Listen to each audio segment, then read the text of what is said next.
नमस्कार, मेरा नाम है साजिब और आप देखना शुरू कर चुके हैं नेक्स्ट 9 न्यूज़ पॉलिटिकल बाइट।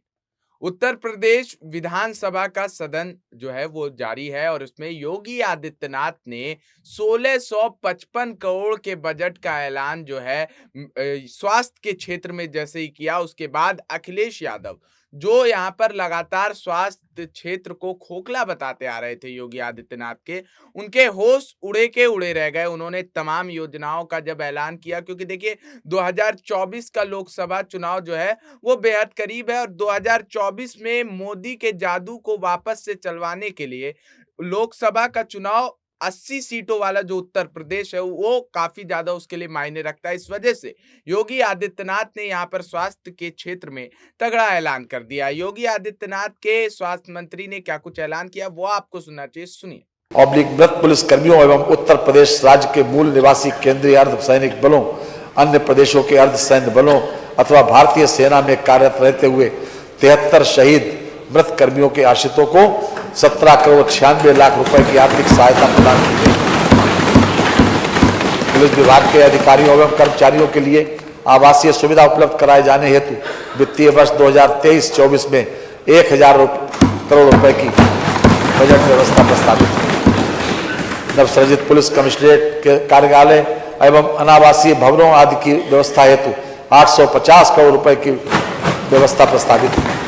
प्रदेश में पुलिस विभाग के अधिकारियों कर्मचारियों को आवासीय सुविधा शहरी क्षेत्र उपलब्ध कराए जाने हेतु 400 करोड़ रुपए की व्यवस्था प्रस्तावित है। SDRF के सुदृढ़ीकरण हेतु नए वाहनों के क्रय के लिए 10 करोड़ रुपए की व्यवस्था प्रस्तावित है।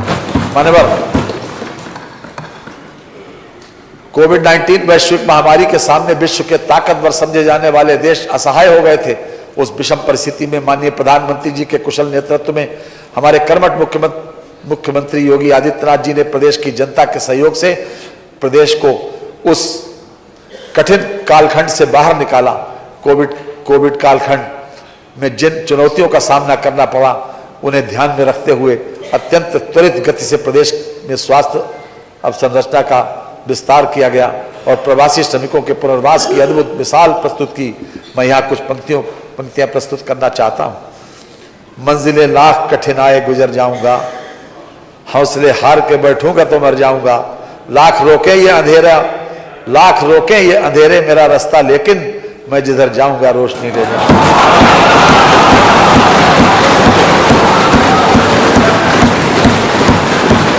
चिकित्सा स्वास्थ्य, राष्ट्रीय ग्रामीण स्वास्थ्य मिशन के अंतर्गत विभिन्न कार्यक्रमों के संचालन हेतु 12,631 करोड़ रुपए की व्यवस्था प्रस्तावित है। प्रधानमंत्री आत्मनिर्भर स्वस्थ भारत योजना हेतु 1655 करोड़ रुपए की व्यवस्था प्रस्तावित है। प्रधानमंत्री Ayushman Bharat health infrastructure mission योजना के अंतर्गत प्रदेश में ग्रामीण एवं शहरी क्षेत्र में health wellness centre, critical care unit, जनपदों में इंटीग्रेटेड पब्लिक हेल्थ लैब की स्थापना, national centre for disease control का सुदृढ़ीकरण, हेल्थ इंफ्रास्ट्रक्चर इंफॉर्मेशन के विस्तार के लिए पोर्टल की स्थापना तथा इमरजेंसी ऑपरेशन सेंटर एवं मोबाइल यूनिट हॉस्पिटल की स्थापना आदि कार्यों हेतु 1547 करोड़ रुपए की व्यवस्था प्रस्तावित।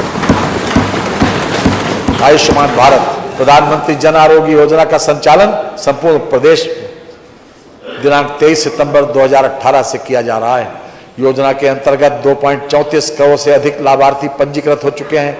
लाभार्थी परिवारों को प्रतिवर्ष 5 लाख रुपए तक की निःशुल्क चिकित्सा सुविधा सूचीबद्ध राजकीय एवं निजी चिकित्सालयों के माध्यम से प्रदान की जा रही है। योजना हेतु 400 करोड़ रुपए की व्यवस्था प्रस्तावित है। भारत सरकार द्वारा उप स्वास्थ्य केंद्रों एवं प्राथमिक स्वास्थ्य केंद्रों को क्रमबद्ध तरीके से क्रियाशील हेल्थ एंड वेलनेस सेंटर्स में परिवर्तित किया जा रहा है। Conversion of rural sub health centres and PSC to health and wellness centres हेतु 15वें वित्त आयोग की सिफारिश के अनुरूप वित्तीय वर्ष 2023-24 में लगभग 460 करोड़ रुपए का व्यय किया जाएगा। प्रधानमंत्री मातृ वंदना योजना हेतु 320 करोड़ रुपए की बजट व्यवस्था प्रस्तावित है। आयुष्मान भारत मुख्यमंत्री जन आरोग्य अभियान हेतु 250 करोड़ रुपए की व्यवस्था प्रस्तावित है। सामुदायिक स्वास्थ्य केंद्रों के लिए उपकरणों के क्रय हेतु 100 करोड़ रुपए की व्यवस्था प्रस्तावित है। प्राथमिक सामुदायिक स्वास्थ्य केंद्रों के सुदृढ़ीकरण हेतु 15 करोड़ रुपए की व्यवस्था प्रस्तावित है। चिकित्सा शिक्षा आ गया। प्रदेश सरकार द्वारा प्रत्येक जिले में एक मेडिकल कॉलेज की स्थापना किए जाने का लक्ष्य निर्धारित किया गया है।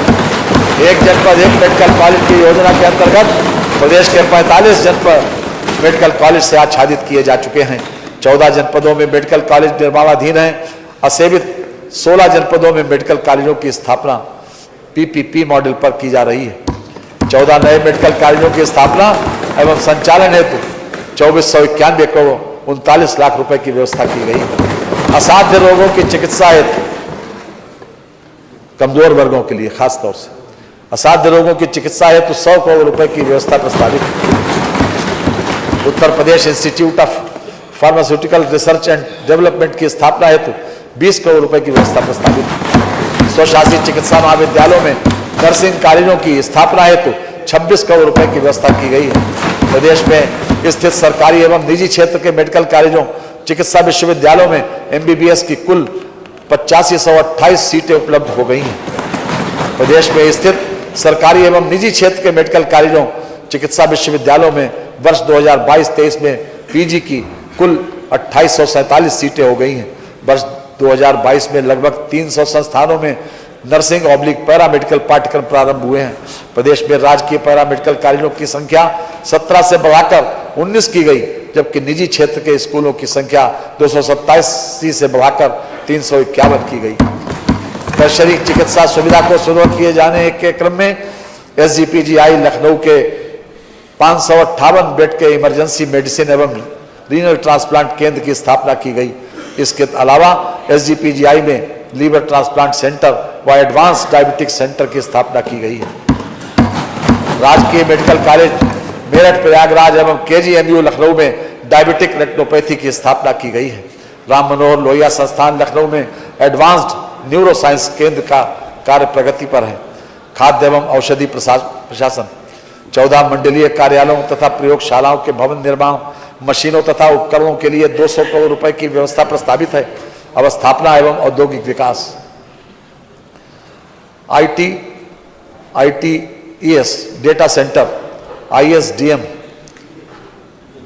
डिफेंस एवं एरोस्पेस, इलेक्ट्रिक वाहन, वेयर हाउसिंग एवं लॉजिस्टिक्स, पर्यटन, टेक्सटाइल, एमएसएमई सहित विभिन्न क्षेत्रों में निवेश आकर्षित करने के लिए लगभग 25 नीतियां प्रख्यापित की गई हैं, जिनके माध्यम से प्रदेश में समेकित औद्योगिक विकास के लिए एक समग्र परिस्थिति की तंत्र बनाने में अनेक सुधारात्मक कदम उठाए गए हैं। प्रदेश में त्वरित परिवहन के दृष्टिगत कई एक्सप्रेसवेज का निर्माण किया जा रहा है। इसमें प्रदेश में द्रुत परिवहन के साथ साथ एक्सप्रेसवेज के दोनों तरफ औद्योगिक व्यावसायिक गतिविधियां तेज होंगी, जो प्रदेश के आर्थिक विकास में सहायक होंगी। 5 लाख रोजगार सृजन करने के उद्देश्य से प्रदेश में बनाए जा रहे एक्सप्रेसवेज के किनारे औद्योगिक गलियारों के सृजन का निर्णय लिया गया है। इससे स्थानीय युवाओं को रोजगार मिलने के साथ साथ प्रदेश में औद्योगिक विकास का वातावरण बनेगा, जिससे भविष्य में और अधिक विकास के रास्ते खुलेंगे।